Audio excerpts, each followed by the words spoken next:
girlfriend realized I was proposing and left me without any explanation. Now she's losing her mind when she finds out I am dating someone new. Our relationship was very strong, and we were madly in love. All of our friends always used to say that we were a perfect couple. Our communication was strong, and we had everything planned for our lives. I told her I wouldn't marry her before I got a job that paid well enough to build our family, and she agreed. 2 months ago, I got a very good job, and we started planning our lives together. We planned to get married in the next year or two, buy a house, and then have kids when we had more financial stability. She also started dropping hints that I should propose. I planned to propose, so I started researching for rings, proposal venues, etc. This is when I contacted Leah and asked her to meet me and keep it a secret. I told her my plans, and she confirmed that Elise would love this. She gave me some suggestions, which I loved. Leah also included David, as they were best friends since childhood and knew each other well. They also helped me pick the ring. The plan was to rent a cabin surrounded by nature and wilderness, as Elise liked. I rented the cabin, and on Friday, I took the day off without telling my girlfriend and met up with Leah, David, and one of my friends to set up everything. I instructed my friend about how I wanted everything to be set up, as he was supposed to go there the next day before us and set up everything. I went back home after that and ordered Elise's favorite takeout. We talked about her day and then went to bed. A week ago, Leah invited Elise to brunch on Saturday, proposal day, at a fancy new place. She emphasized that the place was fancy so Elise wouldn't get suspicious of Leah asking her to wear a nice dress. Leah and David came to our apartment on Saturday morning to pick up Elise. As soon as they left,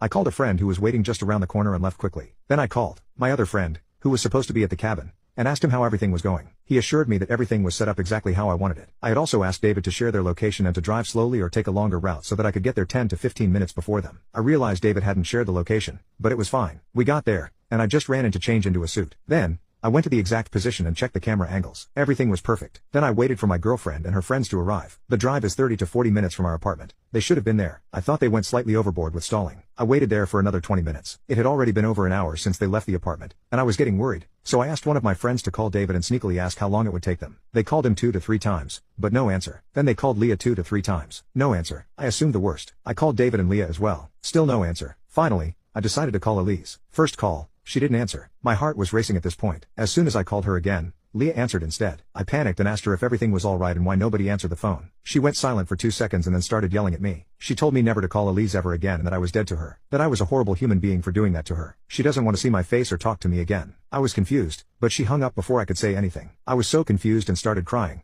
and my friends had to console me. Soon after that, I got a text from Leah that she'll be coming over later with David to get Elise's stuff and that Elise doesn't even want to step into the apartment, even if I'm not there. I immediately called her parents to ask what was going on. They knew about the proposal, and we were supposed to go to their home for lunch after the proposal. They had no clue what was happening and told me they'd call her and ask. I got a call from them 10 minutes later saying that they called Elise, and she told them that she couldn't talk right now and would call them later. They were also confused about all this. I was devastated, and I didn't know what to do. My friends took me back to my apartment, and we hung out. David and Leah came over in the evening to take Elise's stuff. My friends and I tried to talk to them, but they said nothing. They just asked me where Elise's stuff was, took some of it, and said they'd be back for the rest. They also reiterated that if I tried contacting Elise again, I'd be reported for harassment. At that moment, I just wanted to cry because just the thought of me harassing my girlfriend was overwhelming. After they left, my friends told me that they thought I shouldn't be alone right now, and they were staying the night and wouldn't take no for an answer. We stayed up and talked till 4 a.m., and everyone went to bed. I couldn't sleep, and I'd just been thinking about every potential reason for Elise's behavior, but I had no answers. The only scenario I can think of is that Elise was cheating on me, and somehow, she realized I was going to propose, and she freaked out and told her friends that she couldn't do this because I cheated on her. This still doesn't make sense, but it's the closest thing to an explanation I have right now. I know it's a horrible thing to think about. Today was supposed to be the first day of our engaged life together. Hopefully, I'll be able to get some answers from her parents if they talk to her. Update: I decided to respect Elise's wishes and give her space. I didn't try to contact her again, and I focused on healing and moving forward with my life. My friends and family have been incredibly supportive during this time,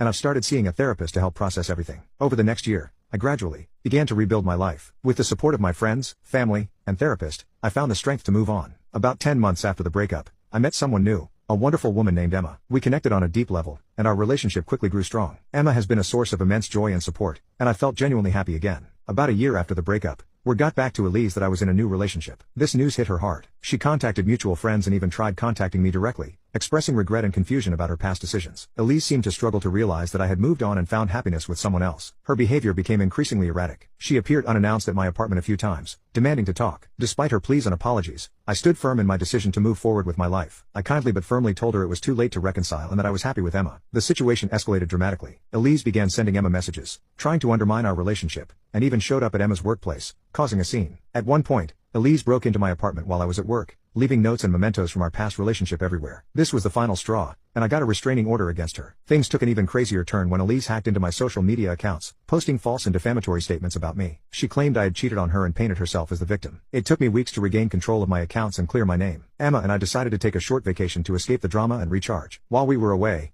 I received frantic messages from friends saying Elise had been seen near our apartment, acting hysterical and threatening to harm herself. We rushed back and contacted the authorities, who found her distressed. Elise was taken to a hospital for a psychological evaluation. It was a heartbreaking and terrifying ordeal. Ultimately, Elise's actions made it clear that breaking up was the right decision. I've continued to focus on building a future with Emma, and we're now planning our lives together.